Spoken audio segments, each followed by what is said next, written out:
everyone, welcome to Abandoned Railroad Crossings Episode 2. In today's video, we'll be talking about the old Indiana Harbor tracks in Franklin Park, Illinois.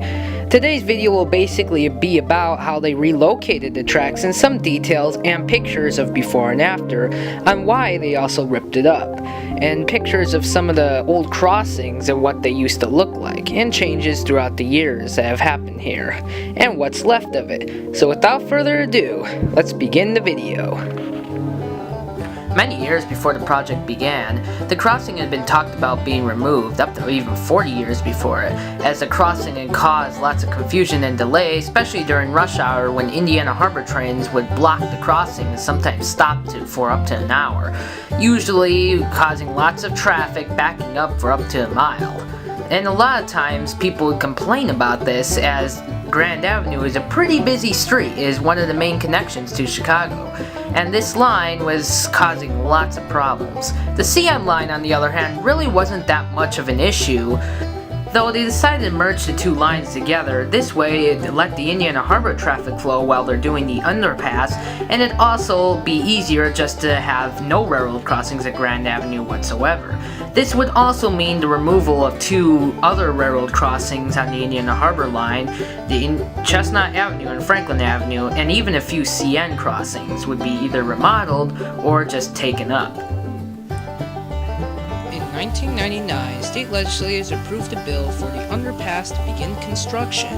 The cost of the project would be between $34 million and $45 million, including all the traffic delays and everything like that, especially since Grand Avenue was a main street.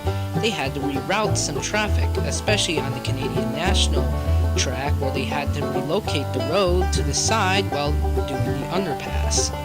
In 2003, the underpass began construction, and it would be about a 3-year project before the underpass would be complete. Within the next couple years, most of the crossings would remain untouched other than Grand Avenue and a few other ones along the CN line, that being Chestnut Avenue and Park Lane Avenue, which Park Lane Avenue would be closed around 2005 permanently, and the crossing would be ripped up and all traffic would be moved to Chestnut. There is no longer a crossing there, but there is signs that there used to be a crossing, as there's kind of a stop sign facing towards the tracks, completely useless, so that's basically the only sign there.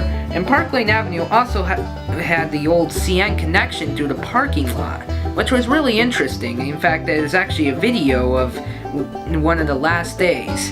On November 14th, 2006, the line was officially closed, and between November 14th and December 6th of that year, the line would be slowly ripped up and removed, with most of the parts between Franklin Avenue and Grand being completely ripped up, which in next year, 2007, would be paved out to be Martin Street. The only part of the line that would remain after that would be in between Franklin Avenue and the Milwaukee District West Line tracks, where a loose section remained till about 2008, when that was taken up for new police parking.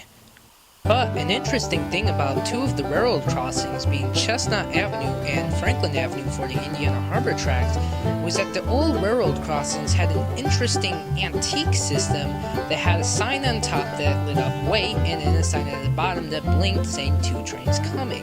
It was almost like the Union Pacific's lines danger another train coming system, but this one was a lot more antique. It looked like it was installed probably sometime in the 1970s, and honestly, I have not seen this kind of system anywhere else.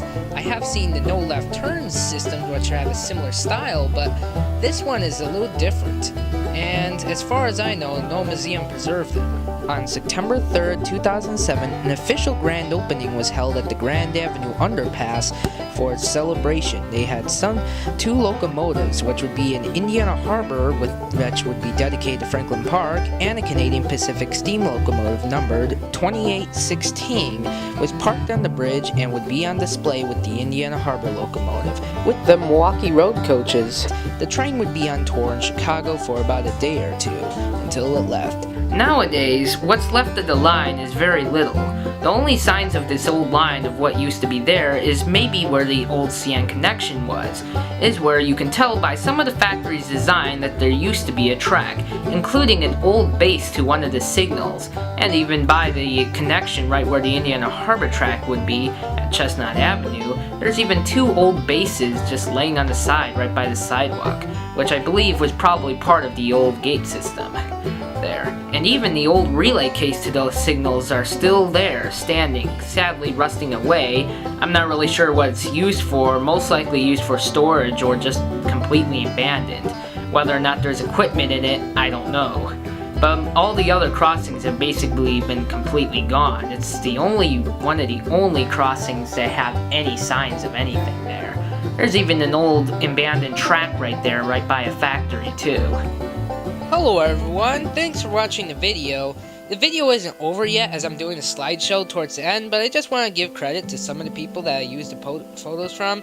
Special thanks to Carrie Rivera for providing a lot of these Indiana Harbor track photos, and Joseph Cipher, who I took screenshots of before his channel was gone. So now it's time to show the pictures of before and after of the railroad crossings and the train tracks.